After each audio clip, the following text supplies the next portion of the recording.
Une étude menée par l'université la plus réputée du Royaume-Uni suggère que l'Alzheimer pourrait être transmissible. Est-ce vraiment le cas? Dans la vidéo d'aujourd'hui, je vais vous parler de cette découverte. Est-il vraiment possible d'attraper l'Alzheimer d'une autre personne?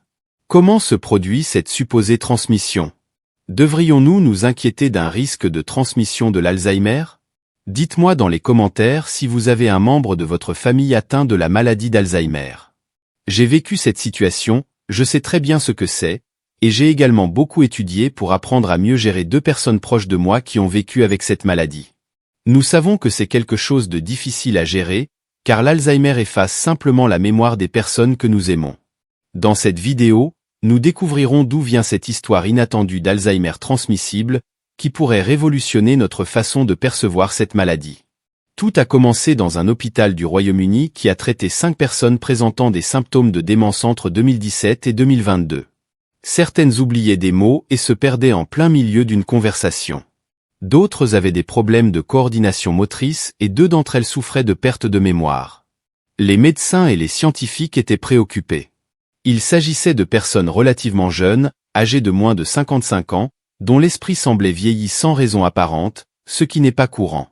En enquêtant sur l'histoire médicale de ces 5 personnes, l'équipe de l'hôpital a constaté que toutes avaient eu un retard de croissance pendant leur enfance et avaient dû recevoir périodiquement des injections d'hormones de croissance. Mais qu'est-ce que cela a à voir avec la perte de mémoire à l'âge adulte? Il y a un détail. Bien que de nos jours, l'hormone de croissance soit produite en laboratoire, à l'époque, jusqu'aux années 80, les médecins prélevaient cette hormone directement dans le cerveau de personnes récemment décédées pour l'injecter aux enfants. Cela comportait un risque qui n'a été découvert qu'en 1985.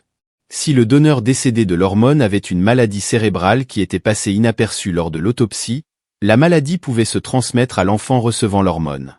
Une de ces maladies est la maladie de Creutzfeldt-Jakob ou MCJ, qui est la version humaine de la maladie de la vache folle. Cette maladie est causée par l'accumulation de protéines défectueuses dans le cerveau appelées prions, qui dégradent le système nerveux, entraînant des symptômes tels que des tremblements, une perte de mémoire, des difficultés de raisonnement, voire la mort.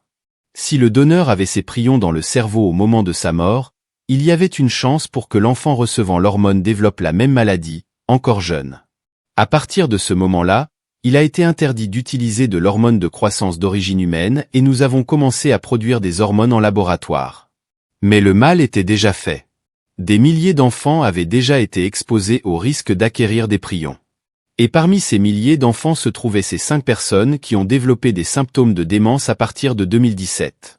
Elles ont développé des manifestations neurologiques plus de 30 ans après avoir reçu l'hormone de croissance contaminée. Et cela aurait pu être davantage de cas de MCJ. Et c'est là que cette histoire devient encore plus intrigante. Les examens médicaux ne pointaient pas vers la MCJ, mais vers l'Alzheimer. Des personnes jeunes d'environ 55 ans développant l'Alzheimer?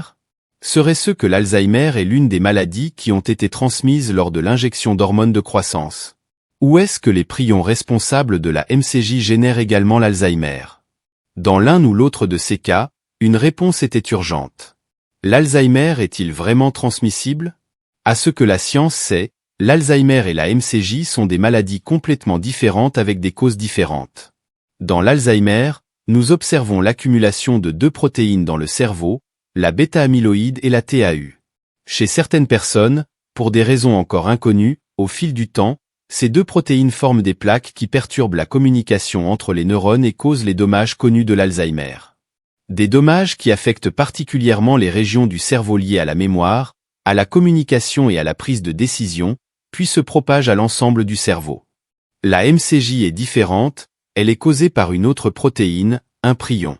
Une protéine capable de s'autorépliquer et qui se forme spontanément dans le cerveau de certaines personnes, mais qui peut être transmise si vous consommez la viande de ces personnes, ce qui, convenons-en, est très improbable, voire anti-éthique, ou comme les scientifiques l'ont découvert, si vous recevez une transfusion sanguine ou si vous avez un contact direct avec des échantillons du cerveau de ces patients. Comme la seule chose en commun entre ces 5 personnes atteintes d'Alzheimer était le traitement hormonal qu'elles ont reçu dans leur enfance, les scientifiques ont décidé de réanalyser l'hormone utilisée dans les années 80. Et oui, des échantillons étaient conservés. Et ils ont découvert que ces 5 personnes étaient impliquées dans une grande coïncidence du destin. Elles ont reçu dans leur enfance une hormone de croissance contaminée par des prions, mais qui transportait également des plaques de protéines bêta-amyloïdes. Donc, ils étaient confrontés à une grande confusion. Laquelle était derrière l'Alzheimer?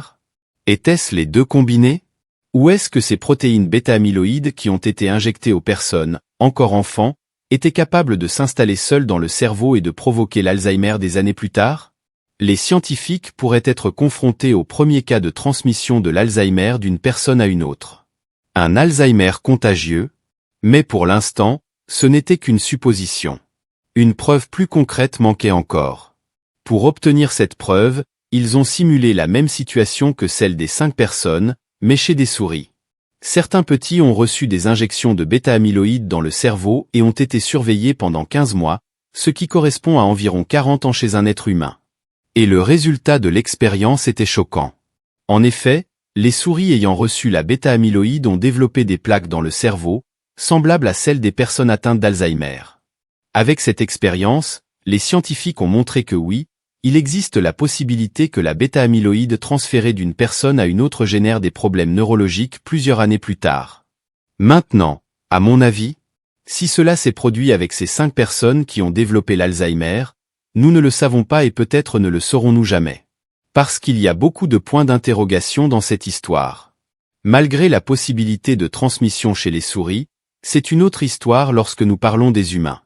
D'abord, parce que la procédure des années 80 était effectuée par des injections intramusculaires. Les enfants recevaient probablement des injections dans les fesses. Si la transmission de l'Alzheimer est réelle, les agrégats de bêta-amyloïdes devraient voyager à travers le corps jusqu'au cerveau pour causer l'Alzheimer. Mais cette hypothèse n'a pas été testée. Les souris ont reçu des injections de bêta-amyloïdes directement dans le cerveau. Et on ne peut pas dire si elles ont développé des changements neurologiques à cause de la bêta-amyloïde ou à cause de l'emplacement de l'injection. Après tout, beaucoup de gens développent l'Alzheimer sans jamais avoir reçu de traitement hormonal dans leur enfance. Qui garantit que tout cela n'est pas le fruit du hasard et que ces personnes ont vraiment développé l'Alzheimer trop jeune? Cela peut arriver dans des cas rares. Enfin, près de 2000 enfants ont reçu de l'hormone de croissance d'origine humaine rien qu'au Royaume-Uni. Et plusieurs d'entre eux ont reçu l'hormone contaminée par la bêta-amyloïde et les prions. Plus d'études sont en cours pour enquêter sur la possibilité de transmission de l'Alzheimer d'une personne à une autre.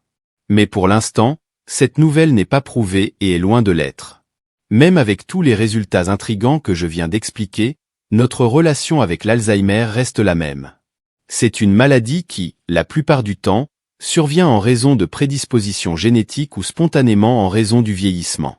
Il est possible de vivre avec l'Alzheimer tout en ayant une bonne qualité de vie, et il existe plusieurs approches médicales pour tenter de ralentir la progression de la maladie.